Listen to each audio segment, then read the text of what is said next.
दुनिया को हंसाने वाला, एक चुलबुली सी अपनी छाप छोड़ देने वाला कपिल शर्मा। जी हाँ, कपिल शर्मा के बारे में आप सब जानते हैं, लेकिन कपिल पुंज के बारे में कौन कौन जानता है? जी, कपिल पुंज वही है जिसे आज आप सब लोग कपिल शर्मा के नाम से जानते हैं। कपिल शर्मा का पहले का नाम कपिल पुंज था।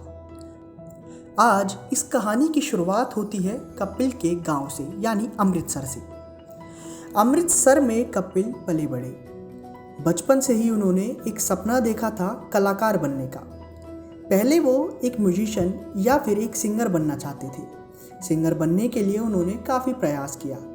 बचपन का सपना था, पूरा तो करना था ही। मेहनत की, लेकिन सिंगिंग से ज़्यादा उनकी एक्टिंग को सराहा गया।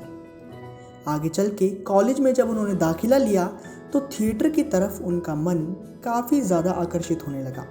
थिएटर एक्टिंग को देखकर उन्होंने सोच लिया कि क्यों ना थिएटर भी सीखा जाए, थिएटर एक्टिंग की जाए।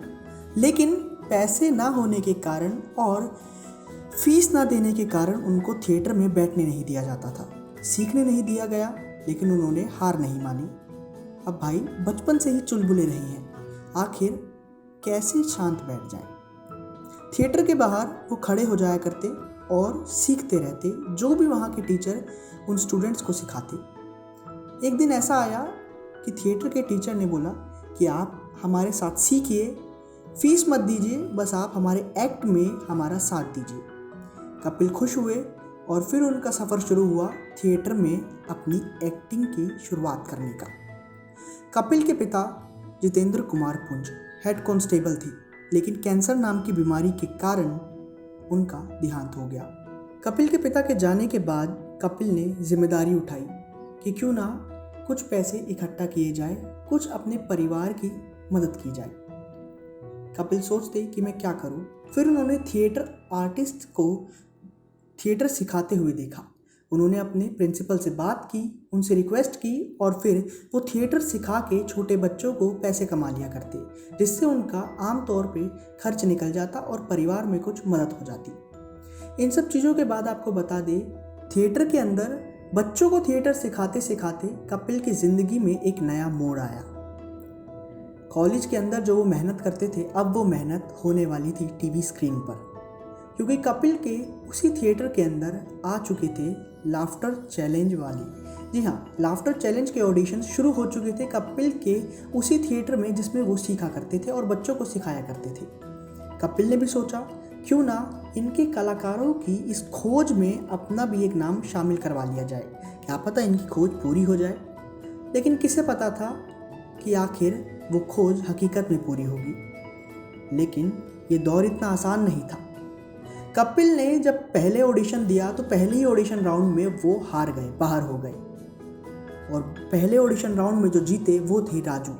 जी हाँ, राजू सिलेक्ट हुए। ये वही राजू है जो अब आपको कपिल के हर एक शो में चाय वाले का किरदार अदा करते हुए नजर आते हैं। इन सब चीज़ों के बाद कपिल ने हार नहीं मानी। उन्होंने कहा अगर राजू सिलेक्ट हो सकता है तो मुझ में क्या कमी है। उन्होंने दोबारा ऑडिशन दिया और वो सिलेक्ट भी हुए। सिलेक्ट होने के बाद कपिल ने जब लाफ्टर चैलेंज जीता तो उसके बाद तो मानिए कपिल कॉमेडी के किंग के रास्ते पर चल गए। हालांकि कॉमेडी किंग वो तब भी नहीं बने थे। धीरे धीरे उन्होंने मेहनत की। मेहनत करने के बाद अपना खुद का प्रोडक्शन हाउस खोला, कई शोज़ में एंकरिंग की, होस्टिंग की और कई मूवीज़ में छोटे मोटे किरदार निभाए। हालांकि उनका किरदार एक्टिंग का नहीं, केवल वॉइस ओवर आर्टिस्ट का रहा।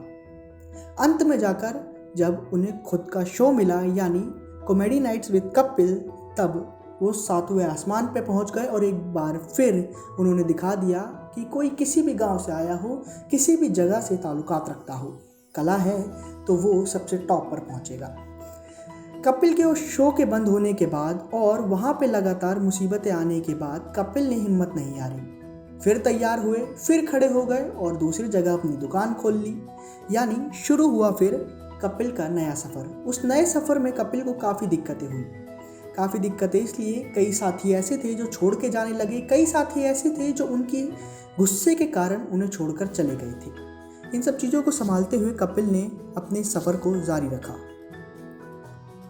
कपिल शर्मा की कॉमेडी हमारे दिल में हमेशा बसी ही रहेगी, चाहे उनका शो रोज़ रात आए या ना आए।